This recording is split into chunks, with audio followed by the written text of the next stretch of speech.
Narinig niyo na ba ang kwento ng kambal na ipinanganak sa magkaibang mundo? Hindi ito pangkaraniwang alamat na maririnig ninyo sa matatanda. Hindi rin ito kwento ng engkanto na may sumpa o ng mortal na nawala sa kagubatan. Kundi ito ay kwento ng dalawang lalaki na ipinanganak sa iisang dugo, ngunit sa magkaibang kapalaran. May dalawang kambal na isinilang sa ilalim ng liwanag ng buong buwan. Sina Elias at Elian. Magkamukhang magkamukha sila. Mistulang larawan ng isa't isa. Pero may isang malaking pagkakaiba. Si Elias ay isinilang bilang engkanto, bahagi ng mahiwagang kaharian sa kagubatan. Habang si Elian naman ay mortal. Lumaki sa isang tahimik na baryo sa paanan ng bundok. Ang kanilang ina, isang mortal na babae, ay nakapangasawa ng isang engkanto. Ngunit sa batas ng kanilang mundo, hindi maaaring lumaki ang isang nilalang sa mundo na hindi niya pag-aari. Kaya matapos ipanganak ang kambal, kinuha ng mga engkanto si Elias, habang naiwan si Elian sa mundo ng tao. Mula noon, namuhay sila sa magkaibang landas. Si Elias, sa ilalim ng lilim ng matatayog na puno at sa mga matang nagmamasid sa kanya, ay natutong gumamit ng mahika. Nakisalumuha sa mga nilalang na hindi nakikita ng mga tao at tinuruan ng mga sinaunang batas ng kanyang lahi. Ngunit kahit gaano kaganda ang mundo niya, merong puwang sa kanyang puso. Isang lungkot na hindi niya maipaliwanag. Samantalang si Elian naman, bagamat wala siyang mahika, ay lumaking masaya. Natutunan niya ang buhay ng isang mortal. Ang pagtatanim, pangangaso, at pagbuo ng pagkakaibigan. Ngunit sa bawat tingin niya sa buwan, may bumabalot na hiwaga sa kanyang puso. Isang pakiramdam na parang may isang bahagi ng sarili niya na nawawala. Isang gabi, habang magkahalong liwanag ng buwan at alitaptap ang lumalamlam sa kagubatan, bumisita si Elias sa mundo ng tao. Naglakad patungo sa bahay ni Elian. Isang mahiwagang kapangyarihan ang nagsanhi na kahit hindi sila lumaki ng magkasama, pareho nilang nadama ang koneksyon ng isa't isa. Nang magharap sila, tila nagbukas ang isang bahagi ng kanilang sarili na matagal nang kulang. Parang matagal ko nang alam kung sino ka. Bulong ni Elian, habang pinagmamasdan ng kakambal niya na halos hindi niya nakilala. Dahil tayo ay iisa. Sagot ni Elias, may lungkot sa kanyang mga mata. At nais kong maranasan ang mundo mo. Nagpatuloy ang kanilang pag-uusap. At doon inamin ni Elias ang matagal na niyang pangarap, ang mamuhay bilang isang mortal. Gusto niyang maranasan ang simpleng buhay, ang pakikisalamuha sa mga tao nang walang takot. At higit sa lahat, ang makaramdam ng tunay na damdamin. Hindi ang malamig na kapalaran ng isang engkanto. Sa una ay hindi sumang-ayon si Elian. Paano kung mahuli si Elias ng kanyang lahi? Paano kung hindi niya kayanin ang buhay bilang tao? Ngunit sa kabila ng lahat ng pangamba, nakita niya sa mga mata ng kanyang kakambal ang matinding hangarin na matagal nang kinikimkim nito. Kaya sa ilalim ng liwanag ng buwan, gumawa si Elias ng isang ritual. Isang sinaunang mahika na tanging mga engkanto lamang ang nakakaalam. Dahan-dahan, bumalot ang liwanag sa kanilang katawan. At sa isang iglap, nagpalit sila ng kapalaran. Si Elias, ang engkanto, ay tuluyan ng naging tao. At si Elian, ang mortal, ay pumasok sa mundo ng mahiwaga. Doon nagsimula ang isang kwento ng pagsubok, pag-ibig, at isang lihim na maaaring magbago sa kanilang mga buhay, magpakailanman. Kinaumagahan, gumising si Elias sa isang kakaibang pakiramdam. Ang kanyang katawan ay mabigat. Hindi tulad noon na tila lumulutang siya sa hangin sa bawat galaw. Ramdam niya ang hapdi ng kanyang sikmura. Isang bagay na hindi niya kailanman naranasan noon. Gutom. Isang bagay na karaniwan sa mga tao pero isang bagong karanasan para sa isang dating engkanto. Dahan-dahan siyang bumangon. Pinapakiramdaman ng bagong mundo na kanyang ginagalawan. Ang malalambot na dahon ng kagubatan ay napalitan ng matigas at magaspang na sahig ng isang munting kubo. Ang halimuyak ng alitaptap at bulaklak ng engkanto ay napalitan ng amoy ng nilulutong kanin at tuyong kahoy na nasusunog sa pugon. Doon niya naramdaman ang bigat ng kanyang desisyon. Wala na siyang mahika. Wala na siyang kakayahang lumipad o lumusot sa anino ng mga puno. Isa na siyang ganap na mortal. Nang lumabas siya sa kubo, sinalubong siya ng init ng araw. Hindi gaya ng banayad na sikat ng araw sa kagubatan ng mga engkanto, kundi isang init na talagang ramdam niya sa kanyang balat. Malakas ang hampas ng hangin at ang ingay ng mga tao sa baryo ang bumungad sa kanya. Mukhang hindi ka makatulog ng maayos, Elian. Bati ng isang matandang lalaki, si Mang Doro, ang matagal ng kapitbahay ni Elian. Napakurap si Elias. Hindi siya sanay na tinatawag sa pangalang iyon. Ngunit agad niyang naalala na siya na ngayon si Elian. Ngumiti siya. Pilit na inaalala ang mga kilos at ugali ng kanyang kambal. Medyo napapanibago lang po. Sagot niya. Natawa ang matanda at tinapik siya sa balikat. Ganyan talaga. O siya, maghanda ka na at baka mahuli ka pa sa trabaho. Trabaho? Bigla siyang kinabahan. Hindi nga nagtagal, natuklasan niya ang tunay na Elian ay isang manggagawa sa isang maliit na panaderya sa baryo. Bagamat wala siyang ideya kung paano gawin ang trabaho ng kanyang kambal, wala siyang pagpipilian kundi subukang matutunan ito. Sa unang araw niya sa panaderya, pinagmamasdan niya ang bawat kilos ng mga kasama niya sa trabaho. Kung paano sila humawak ng harina, paano nila hinuhulma ang tinapay, paano nila pinapainit ang pugon. Mga bagay na kailanman ay hindi niya pinangarap na gawin bilang engkanto. Ngunit hindi lahat ng bagay ay madali para sa kanya. Sa unang pagsubok niya sa pagmamasa ng harina, nagawa niyang buuin ito. Ngunit sa kasamaang palad, masyado itong matigas. Hoy Elian, anong ginagawa mo dyan? Sigaw ng may-ari ng panaderya, si Mang Rodel. Bato ba ang gusto mong ipakain sa mga tao? Napakamot si Elias at tumango na lang. Sa kabila ng hirap, hindi siya sumuko. Alam niyang pinili niya ito, kaya kailangan niyang pagdaanan ang lahat ng pagsubok ng isang mortal. Isang hapon, matapos ang nakakapagod na trabaho sa panaderya, naupo si Elias sa may ilog. Ramdam niya ang pagod. Isang bagay na noon ay hindi niya inintindi. Habang nakatulala siya sa tubig, isang malumanay na tinig ang narinig niya mula sa likuran. Mukhang ang lalim ng iniisip mo. Paglingon niya, isang dalaga ang nakatayo sa likuran niya. May bahaba siyang buhok na sumasayaw sa hangin. At ang kanyang mga mata ay tila may sinag ng araw na nagbibigay ng init sa kahit sinong tumitingin sa kanya. Siya si Andrea. Pasensya na kung inistorbo kita. Wika ng dalaga. Para kasing ang lalim ng iniisip mo eh. Ngumiti si Elias. Ganun ba? Wala naman. Napagod lang ako sa trabaho. Napangiti si Andrea at umupo sa tabi niya. Dati kang hindi ganyan.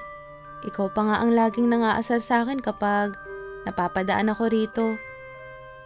Nag-alinlangan si Elias. Hindi niya alam kung paano sumagot. Dahil hindi naman talaga siya ang dati niyang sarili. Siguro, nagbago na lang ako. Sagot nito, tinitignan ng tubig na umaagos. Tahimik silang nagmasid sa ilog. Naramdaman niya ang kakaibang pakiramdam sa piling ng dalaga. Isang init na hindi nagmumula sa araw, kundi sa kanyang loob. Hindi ito katulad ng mahika ng mga engkanto. Iba ito. Para bang tunay. Napangiti siya. Ito na nga siguro ang hinahanap niya. Ang buhay na puno ng damdamin. Ng mga tunay na koneksyon. Sa kanyang puso, alam niyang unti-unti niyang natutuklasan ang kahulugan ng pagiging mortal. Ngunit hindi niya rin maiwasang isipin. Hanggang kailan niya maitatago ang kanyang lihim? At paano kung dumating ang araw na matuklasan ni Andrea ang tunay niyang pagkatao? Hindi naging madali para kay Elias ang mamuhay bilang isang mortal. Ngunit sa paglipas ng mga linggo, natutunan niyang tanggapin ang kanyang bagong katauhan. Napansin niyang mas tumitibay ang kanyang katawan sa bawat araw ng pagtatrabaho sa panaderya.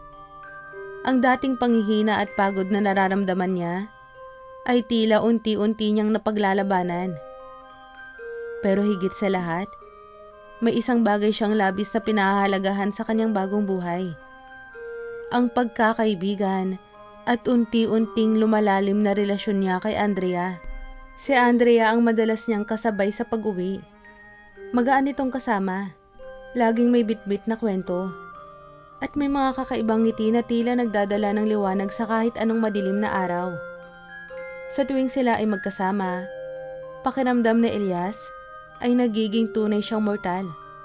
Isang ordinaryong tao na walang lihim, walang mahika, at walang ibang pangarap kundi ang mamuhay ng simple at masaya.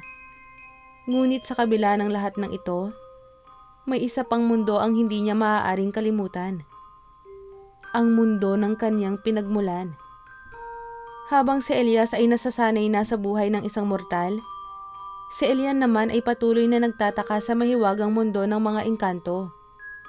Sa loob ng mahiwagang kaharian, hindi niya kailanman naramdaman ang gutom o pagod. Ang katawan niya ay magaan. Tila laging pinalilibutan ng hangin na nagpapalutang sa kanya. Sa isang iglap, natutunan niyang lumakad sa ibabaw ng tubig, sumanib sa lilim ng mga puno, at makipag-usap sa mga nilalang na hindi nakikita ng mata ng mga tao. Ngunit sa kabila ng mahikang bumabalot sa paligid, isang matinding lungkot ang bumalot sa kanyang puso. Iba ang mundo ng mga engkanto. Sa kanilang kaharian, walang tunay na damdamin. Walang tunay na ligaya o lungkot. Lahat ay tila pantay-pantay, tahimik at perpekto. Ngunit hindi iyon ang mundong nakasanayan niya. Nais niyang bumalik sa kanyang dating buhay. Nais niyang maramdaman ang init ng araw na bumabagsak sa kanyang balat. Nais niyang maramdaman ang pagod pagkatapos ng isang buong araw na trabaho. At higit sa lahat, nais niyang makitang muli ang kanyang kakambal. Dahil dito, nagdesisyon siyang bumalik sa mundo ng tao upang alamin kung ano na ang nangyayari kay Elias. Isang gabi, habang naglalakad si Elias pauwi mula sa panaderya, may naramdaman siyang kakaiba. Isang malamig na simoy ng hangin ang bumalot sa kanya. Tila ba may matang nakamasid sa bawat kilos niya? Napahinto siya. Mula sa anino ng punong kahoy, lumitaw si Elian.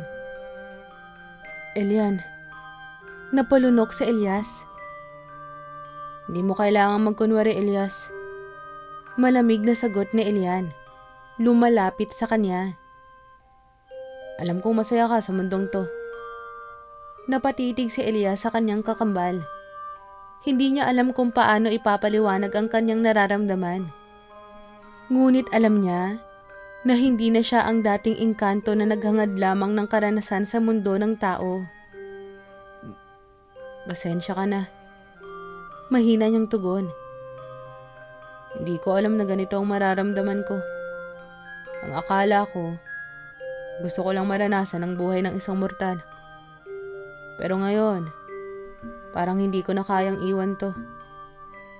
Tahimik na tinitigan siya ni Elian. Kita sa kanyang mga mata ang lungkot. Ano ang balak mo? Tanong ni Elian. Sa totoo lang, di ko alam. Sagot ni Elias. Pero may isang bagay akong sigurado. Di ko kayang iwan si Andrea. Doon napabuntong hininga si Elian. At balak mo bang sabihin sa kanya ang totoo? Natahimik si Elias. Paano nga ba niya ipapaliwanag kay Andrea ang kanyang tunay na katauhan? Paano kung matakot ito at lumayo sa kanya? Paano kung masira ang lahat ng pinaghirapan niyang buuin? Ngunit hindi nila namalayan na sa di kalayuan, nakatayo si Andrea, tahimik na nakikinig sa kanilang pag-uusap. At sa gabing iyon, nagsimula nang mabuksan ang isang lihim na maaaring magbago sa kapalaran nilang tatlo. Sa likod ng isang punong kahoy, nanatiling tahimik si Andrea. Pinipigilan ang kanyang paghinga habang pinapakinggan ang pag-uusap ni na Elias at Elian. Hindi niya maintindihan ang kanyang naririnig. Isang engkanto? Isang pagpapalit ng katauhan? Si Elias na kilala niya, ang lalaking unti-unti niyang minahal, ay hindi pala talaga si Elian. Nanginginig ang kanyang kamay habang dahan-dahan siyang umatras palayo. Ngunit dahil sa isang maling hakbang, naapakan niya ang isang tuyong sanga. Agad na napalingon sina Elias at Elian. Andrea? Bulalas na Elias, nagulat at kitang-kita ang takot sa kanyang mukha. Nanatili siyang tahimik. Hindi niya alam kung dapat ba siyang tumakbo palayo o harapin ang katotohanan na hindi niya kailanman inakala. Pero bago pa siya makagalaw, lumapit na si Elias sa kanya. Andrea, mali ang iniisip mo. Napaatras siya. Ano nga ba ang iniisip ko, Elias? Mahina, ngunit nanginginig niyang sagot. Ang lalaking nakilala ko. Ang lalaking inakala kong kilala ko. Ay hindi pala siya tunay? Napalunok si Elias. Hindi alam kung paano sisimulan ang kanyang paliwanag. Alam niyang ito na ang sandali na kinakatakutan niya.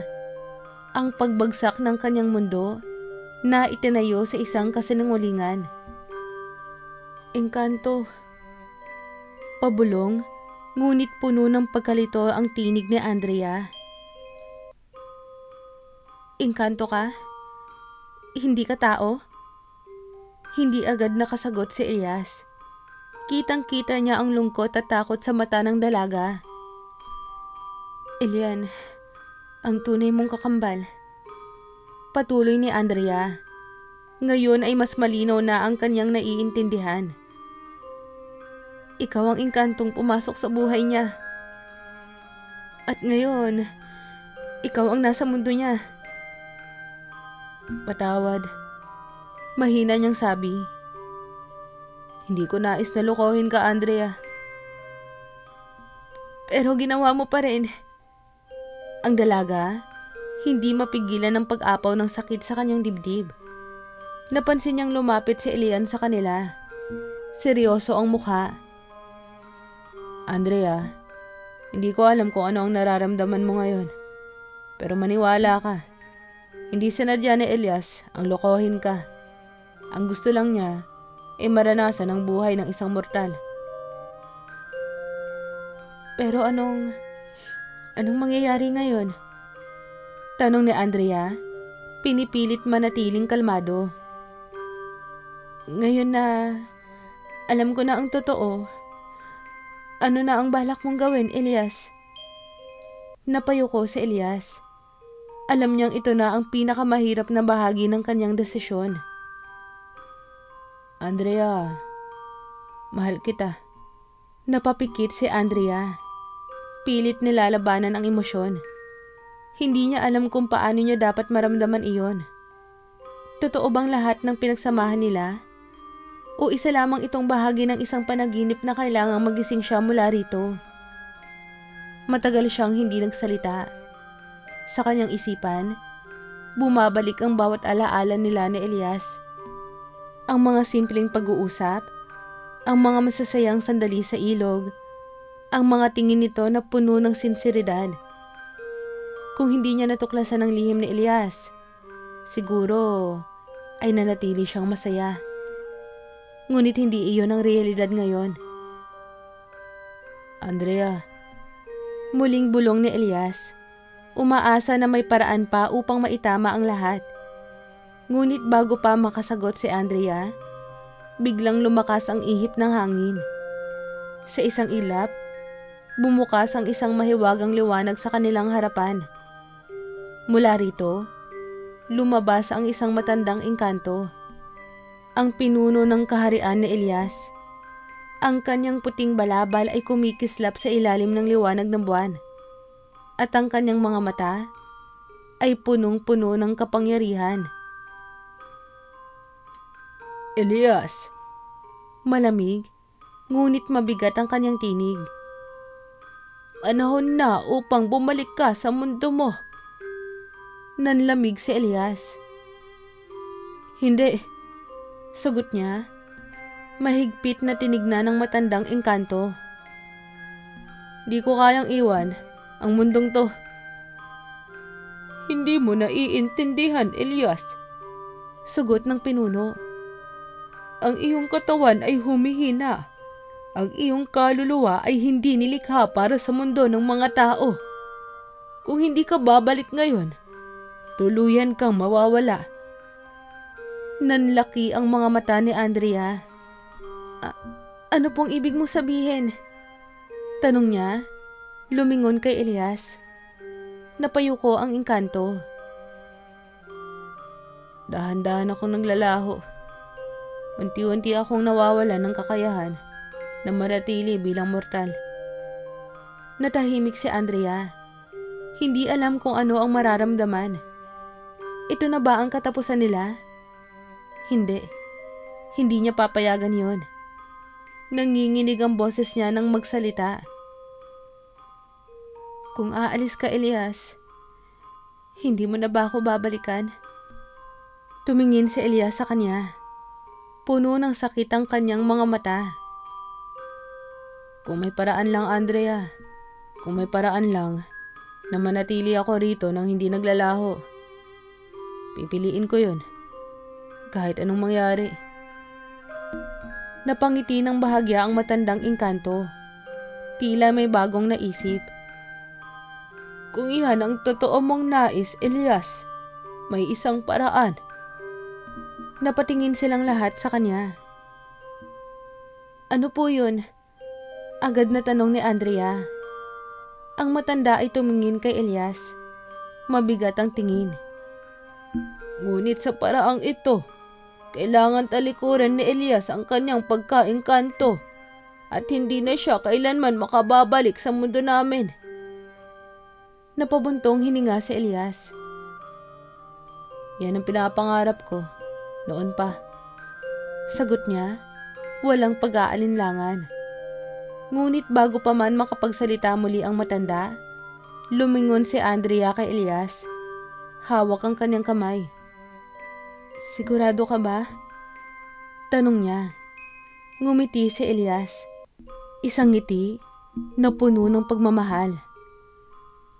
Oo, Andrea. Dahil ang totoong hinahanap ko ay ikaw. At sa gabing iyon, isang desisyong magpapabago sa kanilang kapalaran ang tuluyang nagawa. Ngunit may isang bagay silang hindi pa alam. Ang kapalit ng pagiging mortal ni Elias ay hindi magiging madali. Humakbang ang matandang engkanto palapit kay Elias at inilagay ang kanyang kamay sa kanyang noo. Sa isang iglap, bumalot ang malamlam na liwanag sa kanyang katawan. Ramdam ni Elias ang kakaibang pakiramdam. Parang may kung anong humihila mula sa kanyang kaibuturan. Isang bahagi ng kanyang sarili na pilit na binabago. Nangihina siya. Parang unti-unting nawawala ang kanyang dating lakas. Hanggang sa tuluyang huminto ang liwanag. Bumagsak sa lupa si Elias. Hingal na hingal at pawis na pawis. Naramdaman niya ang bigat ng kanyang katawan. Ang malamig na simoy ng hangin sa kanyang balat.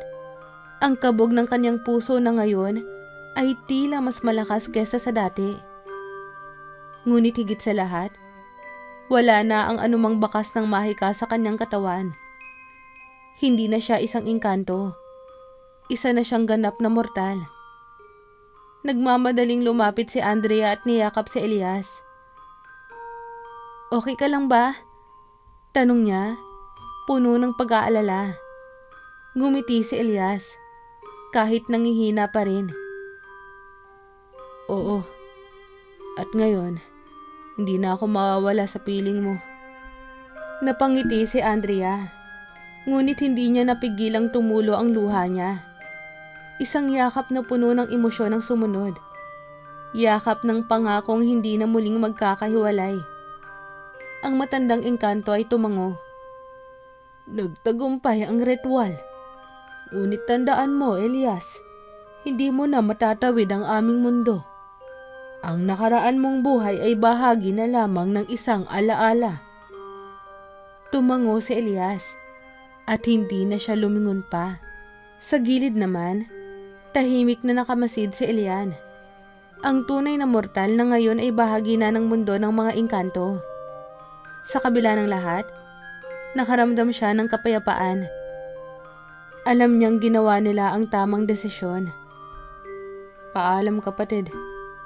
Bulong ni Elian, isang huling sulyap bago siya lumakad pabalik sa mahiwagang kaharian.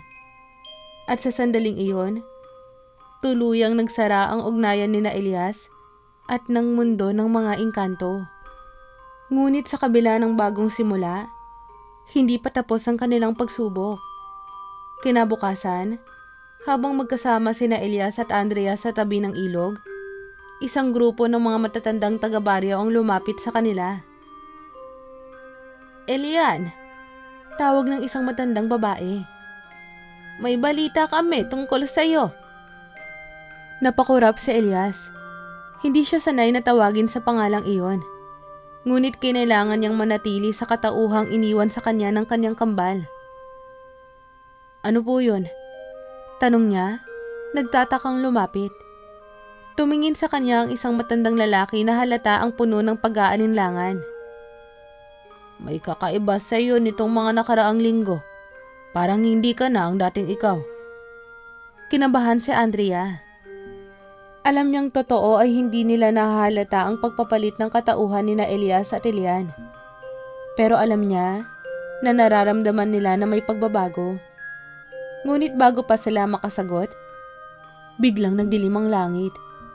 Lumakas ang hangin at bumalot ang kakaibang enerhiya sa paligid. Napahigpit ng hawak si Andrea kay Elias. "Anong nangyayari?" Mula sa malayo, isang nilalang na pamilyar kay Elias ang lumitaw mula sa makapal na ulap. Isang engkantong hindi niya inaasahan na muling makikita. Isang engkantong galit ang bumaba mula sa ere. Ang kanyang mga mata ay nagliliyab sa galit. "Elias!"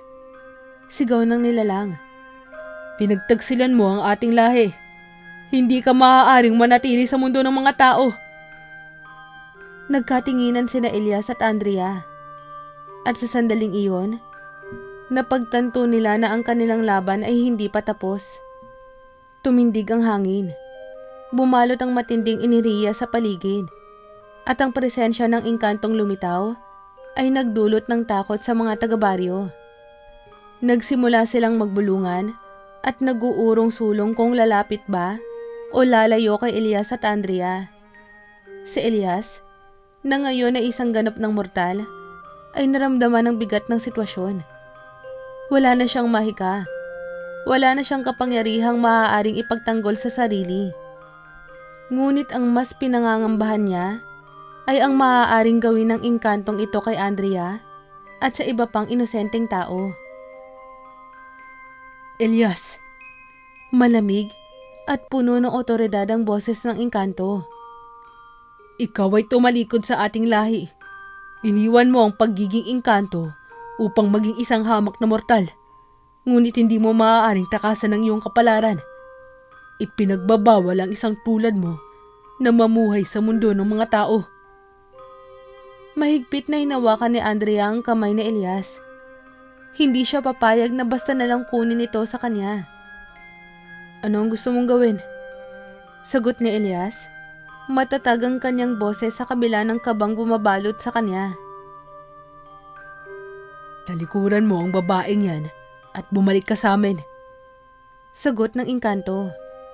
Ang kanyang mga mata ay nagliliyab sa galit. Kung hindi, mapapahamak ang mundong pinili mong ipagtanggol. Napalunok si Elias. Alam niyang kaya ng mga engkanto na sirain ang tahimik na buhay sa baryo. Hindi niya maaaring hayaan na madamay ang iba. Ngunit bago pa siya makasagot, sumingit si Andrea. Hindi mo maaaring kunin si Elias. Matapang niyang sagot, kahit halata ang pangamba sa kanyang boses. Hindi na siya sa inyo. Pinili niyang maging mortal. At dito siya nabibilang. Napangisi ang engkanto. Mahal mo ba siya ng ganun katindi upang ipaglaban siya? Tumango si Andrea. Oo. At hindi mo maaaring kunin ang taong mahal ko. Tahimik ang mga taga-baryo na nakikinig sa usapan. Hindi nila lubos na maunawaan ang nangyayari. Ngunit ramdam nila ang katotohanan na may isang puwersang hindi pangkaraniwan na nasa harapan nila. Natigilan ang engkanto. Ang isang engkanto ay hindi dapat mahulog sa isang mortal. Ang pag-ibig ay hindi dapat makialam sa likas na kaayusan. Ngunit hindi na napigilan ni Elias ang sarili. Ang tunay na anyo ng pag-ibig ay hindi nasusukat sa pagiging mortal o engkanto. Hindi ito isang bagay na maaaring ipagbawal. Sa puntong yon, isang mahiwagang hangin ang bumalot sa kanilang paligid. Ang buong kagubatan ay tila huminga at isang mas matandang engkanto, ang mismong pinuno ng kanilang lahi, ang lumitaw mula sa liwanag. Tama na, Wika ng pinuno, puno ng otoridad ang tinig. Hayaan natin ang kapalaran mismo ang magpasya. Ang pinuno ng mga engkanto ay lumapit kay Elias at Andrea. Tinignan ang kanilang mahigpit na magkahawak na kamay. Ang isang tulad mo, Elias, ay nagawa ang hindi pa nagagawa ng sino man. Tinalikuran mo ang ating lahi para sa isang pag-ibig na hindi mo tiyak kung may kapalit. Tumingin siya kay Andrea.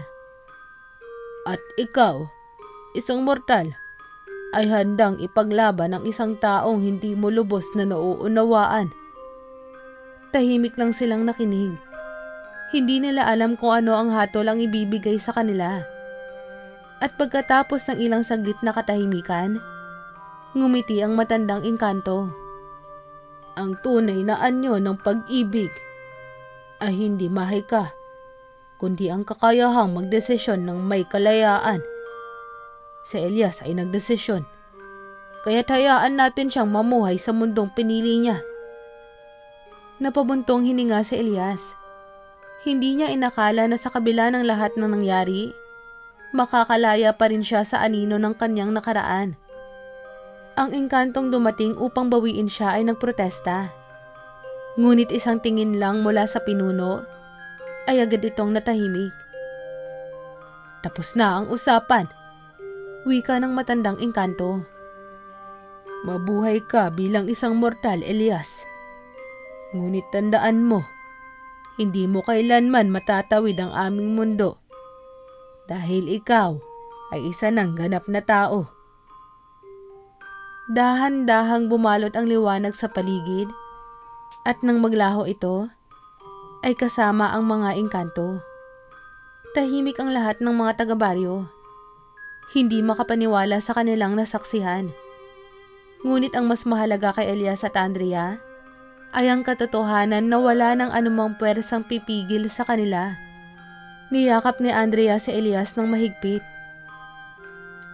Hindi na kita bibitawan. Bulong niya.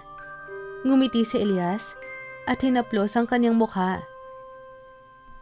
At hindi rin kita bibitawan, Andrea, dahil hindi ko na kaya na wala ka sa piling ko.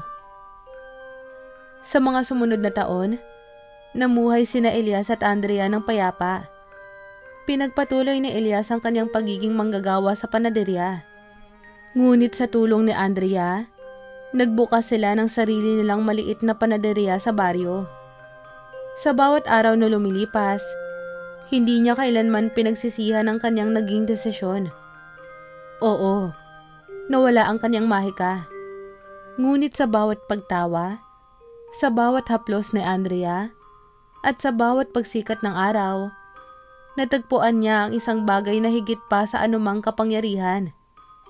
Ang pagiging tunay na masaya. At sa bawat gabi, habang nakahiga sila sa ilalim ng bituin, alam nilang natagpuan nila ang isa't isa sa tamang panahon, sa tamang pagkakataon.